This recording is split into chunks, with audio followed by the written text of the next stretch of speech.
Good evening from London. Welcome to Piers Morgan Uncensored. Dr Abdul Wahid is the public face and British leader of a controversial Islamist movement which glorified the Hamas attacks and chanted for Jihad on the streets of London. He's also a long-time NHS GP doctor, at least for now. Today, the NHS in London confirmed it suspended Dr Wahid after his controversial appearance on this show and the newspaper reports about him. Referring to the doctor by his legal name, a spokesman told us this morning, "We take any issues relating to professional conduct seriously and have procedures in place to make sure that individuals are fit to work in the NHS. We can confirm that Dr Wahid Shaida has been suspended from the NHS primary care performers list." Well, last month, Dr Wahid, under his other name, was brave enough to appear on Uncensored. Brave? You can judge for yourself how it went. 1,200 people were massacred, weren't they? I think 1,200 people were killed. Were they massacred? Yeah, they were killed. Right, by terrorists? They were killed by people who were resisting an occupation.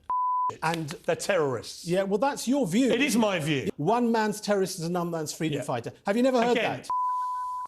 Well, many people who saw that interview were shocked as someone who cast doubt on whether the October 7th attacks had even taken place, let alone not considering Hamas to be terrorists after it, and dismissing any civilian deaths as collateral in active resistance, could remain working in the National Health Service with a salary paid by the British taxpayer.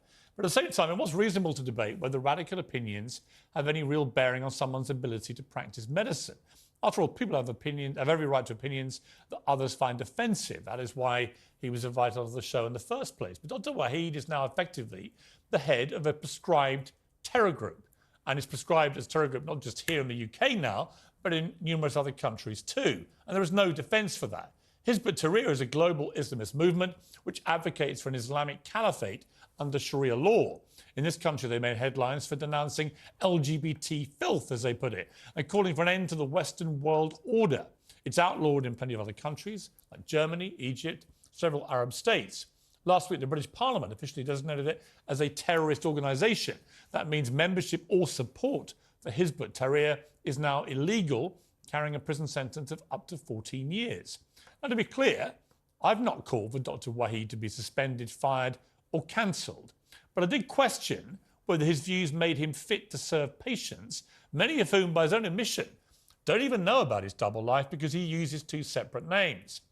Now, he is the head of an officially prescribed terrorist organisation, and the whole argument becomes a lot simpler. It is frankly untenable for him to be working in the NHS, and if he wants any hope of continuing those duties, he needs to start doing something he repeatedly failed to do on this show last time: distance himself publicly from terrorists and terrorism.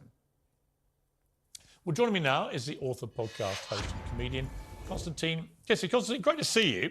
What do you make of this story? Quite extraordinary that for decades this guy had been operating in North London as a GP, and yet in his other vocation, he was leading the UK arm of a group that was already considered a terror group by many other countries and is now also considered that way in this country.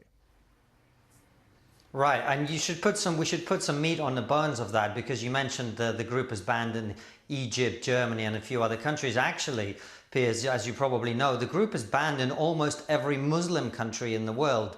Indonesia, the most populous Muslim country in the world, has banned Hizb ut-Tahrir. Pakistan, Bangladesh, almost every Arab country in the Middle East has banned Hizb ut-Tahrir. So the question I think we really ought to be asking is, why did the British government allow these Islamists to operate in Britain for as long as they did? Now, coming to your point about whether he should be suspended from the NHS, as you know, I think both you and I are very wary of people being banned or censored in some way for the opinions that they express. But I think most British people would draw the line at being a member or indeed the head of a now prescribed terrorist organization.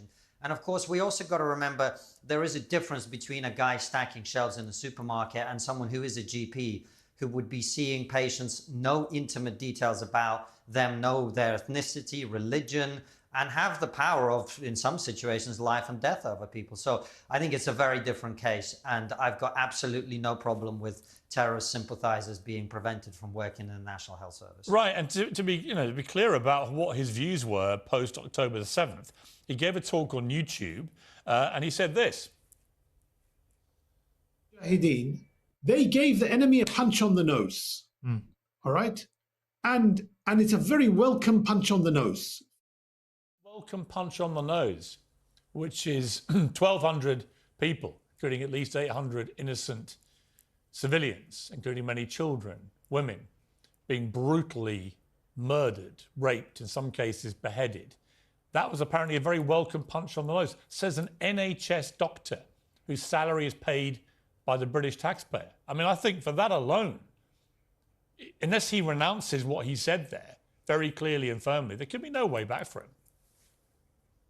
Well, quite, and I think, you know, if he were to renounce it, I think we'd all question how legitimate and how sincere that renunciation would be, given his body of work, let's say, on this issue. I think there are some people who've been tolerated for far too long in our country, and members of Hizb ut-Tahrir, which is now thankfully prescribed, if they're not citizens of this country, I think the British people will be asking, why are they still here? Yeah, because we had in October the same Wahid addressing a rally outside the Egyptian and Turkish embassies in London, during which he told the crowd, victory is coming, everyone has to choose a side. Another senior member, Mazir Khan, of the same now terror group, said, what is the solution to liberate people in the concentration camp called Palestine? And they chanted back, jihad, jihad, jihad. We've got a clip of this. What is the solution to liberate people in the concentration camp called Palestine? Jihad! What is the solution? The pro-Palestinian marches. I'm going to come to some fascinating footage that you've done for a film about those. And, you know, many people are there legitimately marching for peace. I completely get that. But when you have people on the streets of London chanting jihad, jihad, jihad, that is unacceptable. And you will remember, Piers, that the Met Police shamefully, instead of dealing with those people under the law of this country, instead what they did is they said, well, jihad has many meanings, and essentially pretended not to understand what those people were calling for. But as you say, people have a right to protest. People should speak freely and express themselves. And by the way, I think actually, you know, you and I both take a lot of flack for so-called platforming people with the wrong opinions. I actually think this is a very good example of a situation in which allowing people to speak freely and express their horrific opinions in public is a method that allows them to express those opinions, and then for the public, frankly, to take a position on whether those people should be serving them in the public health service, should be in our country if they're not citizens of this country. And I actually think you've done a very good job, Piers, of bringing these people into the light and letting them hang themselves with their own rope. Yeah, I mean, people said that you exposed him and you've got him suspended. No, he exposed himself by expressing very firmly his own views, which were supportive of Hamas, which is a prescribed terror group in this country. So that was in itself illegal, actually, what he was doing. And now he is the head of an organisation that's just been designated as a terror group, and that is also illegal. So there's a lot of crime being committed here by this NHS doctor. Never mind anything else. I didn't expose that. He was doing it himself. I want to bring in now the columnist and commentator, Wajahat Ali. Wajahat, thank you very much indeed for joining me. What do you make of this story? Thanks for having me. This guy is an NHS doctor for many decades. I'm sure there'll be plenty of his patients who'd say he's a perfectly good doctor. What's he got to do with that he has these views? But now the UK government has prescribed the organisation that he runs in the UK as a terrorist organisation. Is his position as a doctor here untenable? Well, listen, the show is called Uncensored, and I think all of us agree that in a free society, we should have something what we have in America, the First Amendment, freedom of worship, free speech, freedom of assembly, and unfortunately, there are elements, extremist elements within our society that we tolerate. That doesn't mean that we agree with them. That doesn't mean that we support them. That doesn't mean we endorse them. Like, I'll give you an example. Hizb ut-Tahrir has been an annoyance in my life. They're here in America. They're all around. They have these aspirational dreams of a caliphate that will never happen. And some of them have very hateful views, right? They do not like me at all. In this particular situation, though, you have to realize that several British governments have tried to commit Hizb ut-Tahrir as a terror organization. This is not the first, right? But they haven't found any actionable threats. In this particular climate, in the past 3 months, as you know, you had your former Home Secretary, Suella Braverman, not really a fan of, I would say, Muslim or Muslim immigrants, who during these protests, where a bunch of these nuts, sparsely populated protests, yelled the word jihad and apparently praised Hamas, she wanted to expose them, right? She said, look into it. And then now, in the past 2 weeks, you finally have exposed them as a terror group, quote unquote terror group, but there are zero actionable terror threats. So what happens in this situation? It reminds me, Piers, as an American, of a post-9/11 climate where you had 19 foreign Muslim hijackers who brought down the two towers, and the country lost its mind and used that as a giant net to go after a bunch of Muslims. We did a registry program. We deported 13,000 immigrants. We literally had the NYPD, Piers, in this country surveil Muslim mosques, Muslim students, Muslim grocery stores, right? Anyone who said the wrong word. People were kicked off of planes for saying Arabic words. So I'm sitting here and I'm listening to your conversation, and I think you did the right thing. These nuts who exist, right? You expose them, you marginalize them, you bring them on, and then they go into the fringes of society. In America, we have the KKK. In America, if you look at this, there's the Capitol right behind me. There are people who did a violent insurrection against the United States in that Capitol. We have elected officials in America who call those people political prisoners and martyrs. They're elected. People who incited violence against our law enforcement. So I think what I hope you're not doing, and I feel like you're doing, is this giant net, this giant hammer to crush them. I think it will not make things better in Great Britain and in Europe, and I think it will give fuel and fodder to extremists on both sides. The right-wing militant nationalists, the white nationalists who attacked the police after Home Secretary Braverman's article, you remember that? And also these fringe elements, I think it will further radicalize them. I don't think this is what you do in a free society. But that's just me speaking on your show called Uncensored. Well, you know what? It's an uncensored show, and you raised some very interesting and valid points. Konstantin, what's your reaction to what Wajahat said there?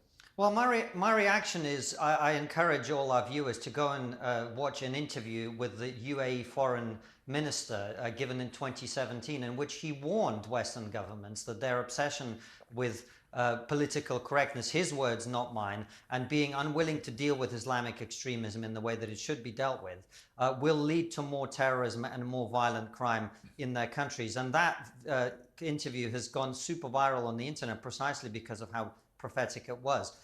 If, as I said earlier, almost every Muslim country in the world considers these people to be Islamic extremists who are to be banned, I think we should be learning from them on how to deal with these people, instead of thinking that we in our liberal society are able to integrate all these people. These people do not belong in this country, and their views do not belong in this country. And as I say, if they're not citizens of this country, they should not be here.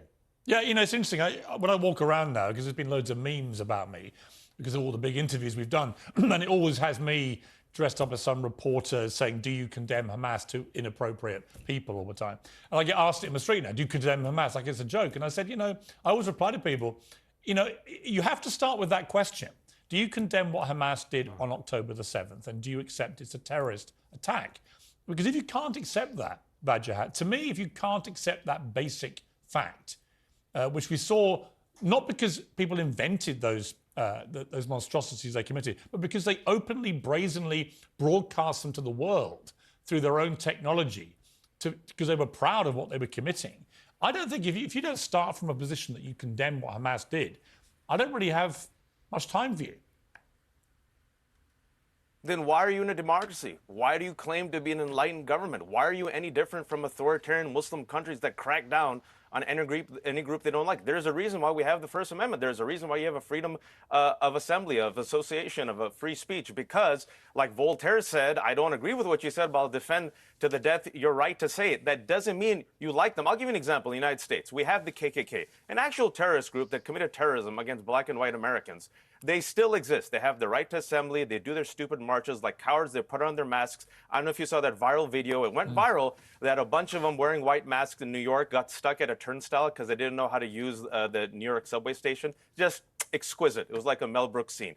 But they exist. We had literally people saying the Jews will not replace us, and Donald Trump said they're very fine people. We literally have people, like I said, going against this Capitol right here, committing a violent insurrection. But for some strange reason, when the #1 domestic terror threat in America, and also increasingly in Europe and the UK, is white terrorists, white nationalist terrorists, white extremists, I never hear anyone say, you know what, we should ban them. We should deport them. Oh, what I instead hear is they have economic anxiety. The double standard here at play has to be exposed, right? And I want people to really think about what they're really advocating. If someone doesn't like your speech, you know what? you're not just going to be not tolerated, you're going to be deported, especially if you're a person of color. How does that make a multiracial society that is both the UK and America safer and better, especially, and I'm speaking now as an American, and you know in the UK, the rising domestic terror threat is not Islamic extremism, which, by the way, exists. It is white nationalist extremism. Not a single word about that. But I hear all these free speech advocates, all these people who are all about Western civilization, all of a sudden turn to censorship and all of a sudden become authoritarian when it comes to Muslims and people of color. Yeah, but hang on. Why is that? Hang on. Piers, let me educate your guest a little bit about his own country. So please first of educate all, me. nobody's Please educate calling... me. I'm about to. Be quiet and I will.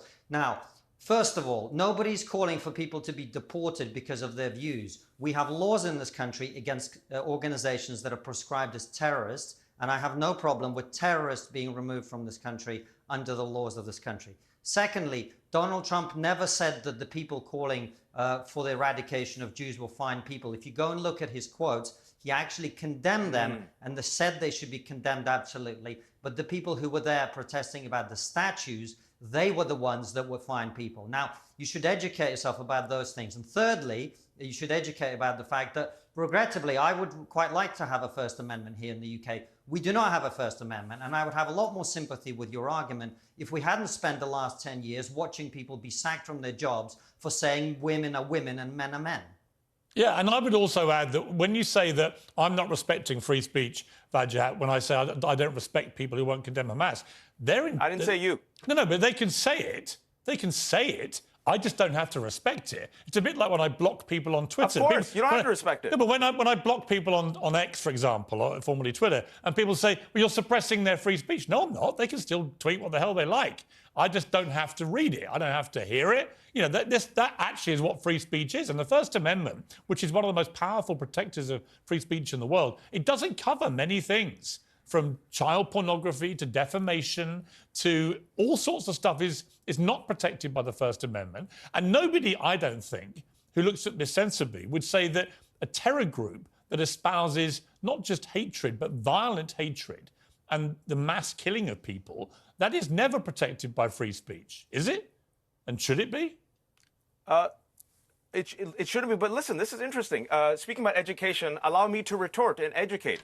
And I'll give you an example about the double standards, and I want you guys to really respond to this. Speaking about terrorism and violence, on the platform you mentioned, X, also known as Twitter, one of the wealthiest men, Elon Musk, has repeatedly promoted the replacement theory, an anti-Semitic conspiracy that blames Jews for trying to weaken and replace Western civilization with Muslims and immigrants and LGBTQ communities, right? That conspiracy theory has radicalized individuals to commit violence against Jews, against Muslims, against black people, against Latinos. That conspiracy has been retweeted and platformed and mainstreamed by the Republican Party, people like Elise Stefanik and Donald Trump, who, by the way, dined with Nick Fuentes, the leading white nationalist leader in America. You guys are fine with that. I'm not fine with it. When it comes to any other group that says something... Who said we're fine with that? Wait a minute. I wrote a whole... Who said we're fine with that? I wrote a whole column condemning it. What are you talking about? Good. But you're not going to deport them, right? Are you going to deport them? Are you going to call them out for literally being linked to a terrorist conspiracy? People who are citizens who are not citizens of the country should be deported if they're members of a terrorist group. Why don't you understand the distinction should national between security, being a member of a terrorist should the group government and saying something wrong? Should US and UK government and national security go after these groups and these elected officials and these organizations that have literally repeated and mainstreamed a conspiracy that has motivated terrorists to commit terrorism? Anyone who's a member of a terrorist group should be prosecuted under the law of the country in which they are a terrorist group. That's not what I asked. That's not what I asked. Well, but that's what I said. So you were challenging me about something I didn't say. And I'm very curious. People are allowed to have why you are not opinions, concerned about this. But in this instance, I didn't say I wasn't concerned about it. I said you can't deport citizens of the country in which they live, A. And B, I keep pointing out to you that the person we're talking about in this case, this NHS GP, he is a member of a terrorist group. We're not talking about him having the wrong opinions. People are allowed to have the wrong opinions, both in this country and in your country is something that we all celebrate as part of the heritage of Western civilization, and we would all, I hope, defend. The issue here is we have laws in this country about being a member of a terrorist group, and people who are members of a terrorist group, I hope you would agree with me, should be prosecuted to the full extent of the law. And if they are prosecuted to the extent of the law and they are foreign citizens, should be deported. Will we agree on that? We will agree on that. And I'll also say this, for those who are watching, especially Perfect. the youth, there's a great meme, a Family Guy meme, where there's a chart of who gets to be labeled a terrorist and who doesn't. The front part of the chart is when you have light skin, you're not a terrorist. When it gets darker and darker, people you're like a you terrorist. always bring race into it. It's got nothing to do with race like and me. everything to do with people who kill people. Mm. Yes, And people yet, like you, race baiters I have not like heard you. Yes. And I've not heard you really express this much outrage against the #1 domestic terror threat against all our communities in America and the UK, which is rising white nationalism. I am Not a word, but you dark-skinned, seem to have a lot. first-generation immigrant to the UK. I don't play your racial games. Stop using your skin color as a way to shut other people up, and let's talk about the issue. The issue here is, should we tolerate foreign terrorists in our country, or should we remove them? And my opinion is we should remove people who are not conducive to this country. And if someone like me, first-generation immigrant, comes here and wants to be a terrorist, it is first-generation immigrants like me that are at the front of the queue to get them out. Okay. It's been a fascinating debate. Remove people listen, I think who are not conducive to the listen, society. it's been a fascinating debate. I actually think who are terrorists, yes. I actually think, Wajahat, to be fair to you, I do think that the white nationalism related terrorist acts that we see increasingly is never played up as much, actually, as Islamist terror was, particularly in the heyday of Al-Qaeda and ISIS. I think it's a perfectly valid point to make, for what it's worth. I think I've made that point, actually, before. Before I let you go, Konstantin, you've done a lot of filming with the pro-Palestinian marches in London. What did you find?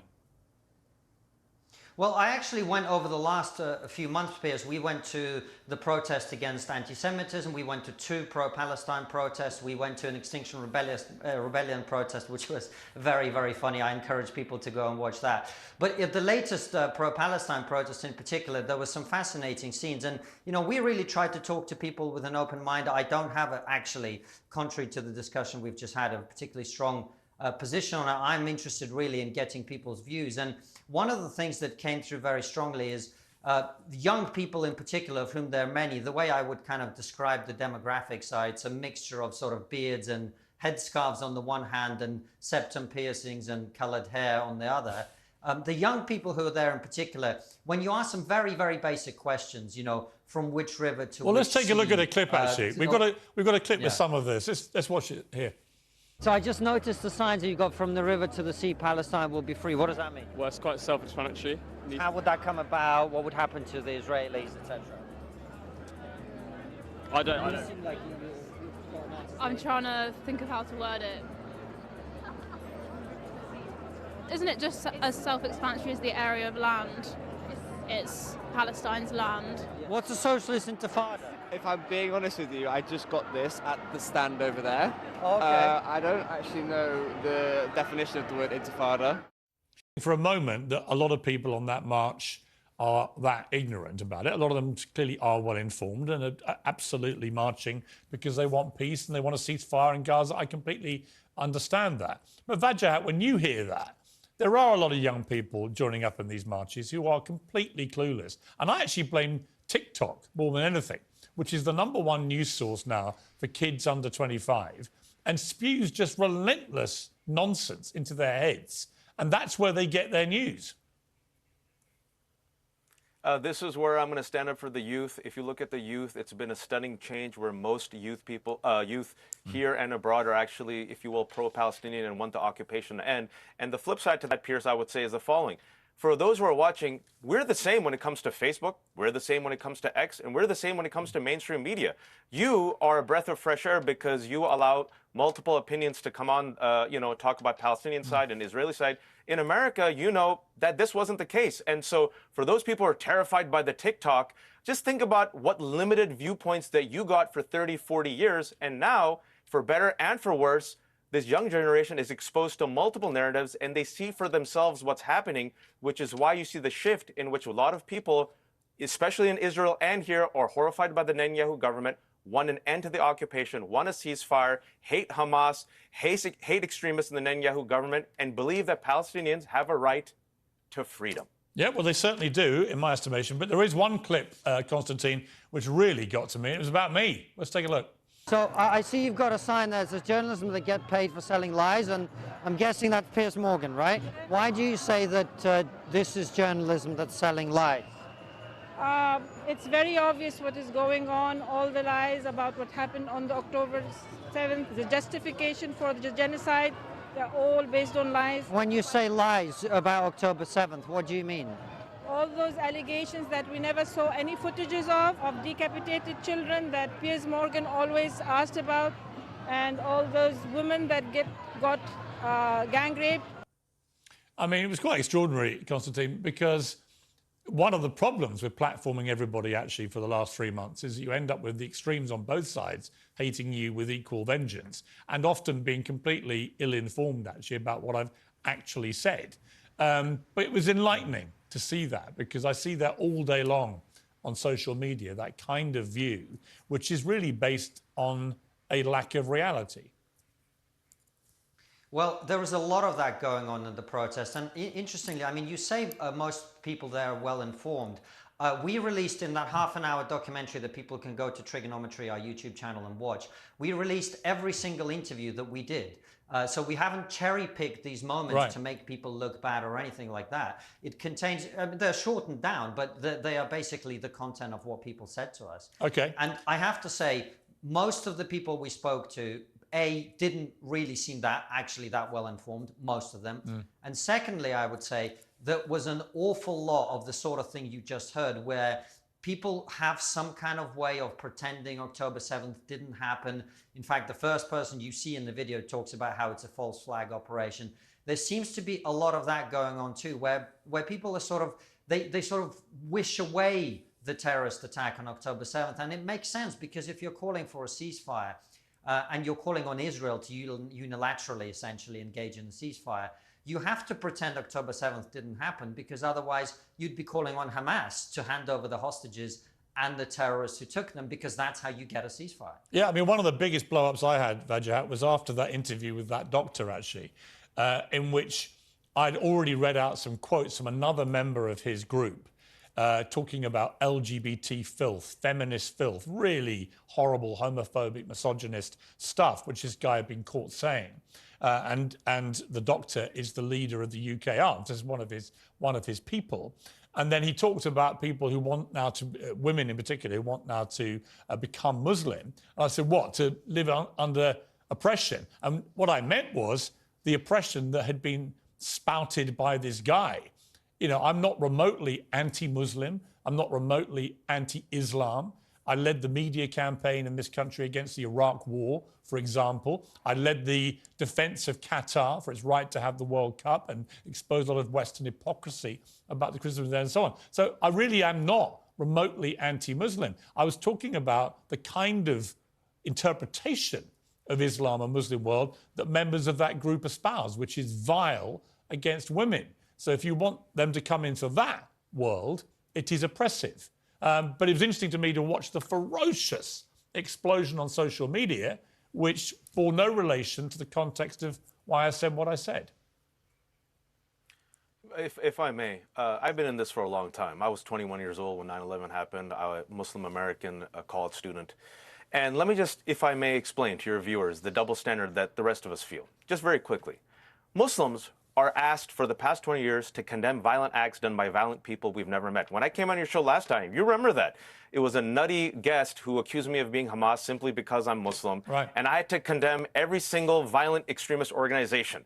That's a double standard that never happens to any other group, and I hope it doesn't happen to any other group. The second thing is, the most extreme violent members of our quote-unquote community are used to define us. The most extreme, violent, reprehensible people are used to define the religion of 1.8 billion people. That does not happen to other groups, right? Imagine if I said all white people are defined by the KKK or Donald Trump, and each and every single time you're on TV, I'm asking you, what do you say about these white nationalist groups? What do you say about Donald Trump? Aren't you ashamed? Have you condemned them? You're like, why are you asking me? And most of my friends aren't like this. You did that earlier and then in this finally, conversation.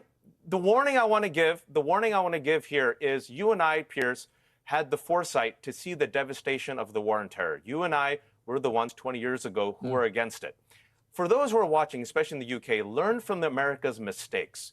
When you use fear and anger and rage to create domestic and foreign policies, it leads to extremism, it leads to divisions. We had a war against Iraq and Afghanistan.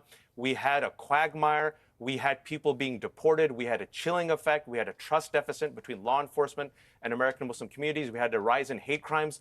Learn from our mistakes and don't let the worst of you and your worst fears contaminate what you have in the UK, which is a multiracial society. You still have hope. Vajak, thank you very much indeed for joining me, especially at late notice as it was today. We appreciate it. Konstantin, always great to have you on. I commend that film you've made. It's very enlightening. People can go see it on the TRIGGERnometry website, which is well worth half an hour of your time.